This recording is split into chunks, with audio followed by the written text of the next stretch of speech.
ঘরে বসেই বানিয়ে নিন কলকাতা স্টাইল এঁচড় চিংড়ির রেসিপি। ঘরে থাকা কিছু মশলা দিয়েই এই এঁচড় চিংড়িটা ঘরেই বানিয়ে ফেলতে পারবেন, তাও আবার মাত্র 30 মিনিটের মধ্যেই। তো প্রথমেই আমি এখানে নিয়ে নিয়েছি এঁচড়। এঁচড়টাকে ভালো করে এখানে কেটে নিয়েছি ছোট ছোট করে, তার সাথে একটা আলুও কেটে নিয়েছি এখানে। এবারে আমি কড়া বসিয়ে দিয়ে দিয়েছি এখানে সাদা তেল। আপনারা চাইলে পুরো রান্নাটা সরষের তেলেও করতে পারেন। এবারে দিয়ে দিচ্ছি লবণ আর হলুদ। লবণ হলুদ দিয়ে আলু আর এঁচড়টাকে আমি ভেজে নেব।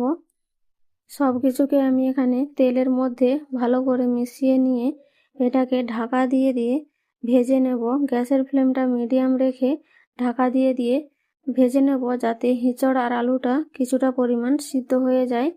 এখানে আমি আলু আর এঁচড়টা ভালো করে ভেজে নিয়েছি। আপনারা যদি এখানে এইভাবে না ভেজে নিতে চান, তাহলে আপনারা ছাঁকা তেলেও কিন্তু আলু আর এঁচড়টাকে ভালো করে ভেজে নিতে পারেন, তাহলে সেই ক্ষেত্রে আরও কিন্তু টেস্টি হবে এটা খেতে।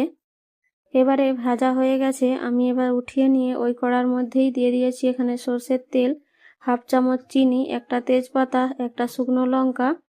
এবারে সব কিছুকে ভালো করে ভেজে নেব। চিনিটা ক্যারামেল হয়ে উপরে উঠে আসলে দিয়ে দিচ্ছি এখানে 1/2 চামচ জিরে। জিরেটা ভালো করে ভেজে নিয়ে দিয়ে দিচ্ছি এখানে মিডিয়াম সাইজের পেঁয়াজ কুচি। একটা পেঁয়াজ আমি এখানে কেটে নিয়েছিলাম। পেঁয়াজটা ভালো করে ভেজে নেব। গ্যাসের ফ্লেম এখানে মিডিয়াম রেখে পেঁয়াজটাকে ভালো করে ভেজে নিতে হবে, না হলে পুড়ে যাবে।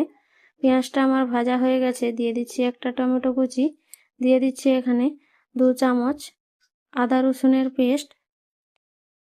এবারে আদা রসুনের পেস্টের সাথে আমি টমেটো পেঁয়াজ সব কিছুই ভালো করে ভেজে নিয়েছি।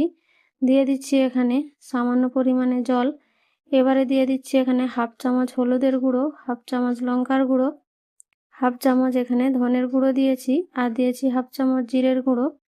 এবারে সব কিছু মশলাকে ভালো করে এখানে কষিয়ে নেব। তেল ছেড়ে যাওয়া পর্যন্ত মশলাটা ভালো করে কষানো হয়ে গেছে। এবারে দিয়ে দিচ্ছি এখানে এঁচড় আর আলু, আর দিয়ে দিচ্ছি এখানে অল্প পরিমাণে জল, যাতে না মশলাটা আর পুড়ে যায়। এবারে এঁচড় আলুর সাথে ভালো করে মশলাটাকে আরও কিছুক্ষণ কষিয়ে নেব। গ্যাসের ফ্লেমটা এখানে লো রেখে মশলার সাথে আমি এঁচড়টাকে আরও কিছুক্ষণ সিদ্ধ করে নেব। এতে করে এঁচড়টা কিন্তু খেতে আরও টেস্টি হবে। তো আমি 5 মিনিট মতো গ্যাসের ফ্লেম লো রেখে ঢাকা দিয়ে দিয়ে এখানে সিদ্ধ করে নিয়েছি। এঁচড় আর আলু অনেকটাই সিদ্ধ হয়ে গেছে। দেখতেই পাচ্ছেন মশলাটাও ভালোভাবে কষানো হয়ে গেছে। এবারে আমি এর মধ্যে দিয়ে দেব গরম জল। আমি এখানে গরম জল ব্যবহার করছি। তো গরম জল ব্যবহার করলেই ভালো হয় যে কোনো রান্নায়।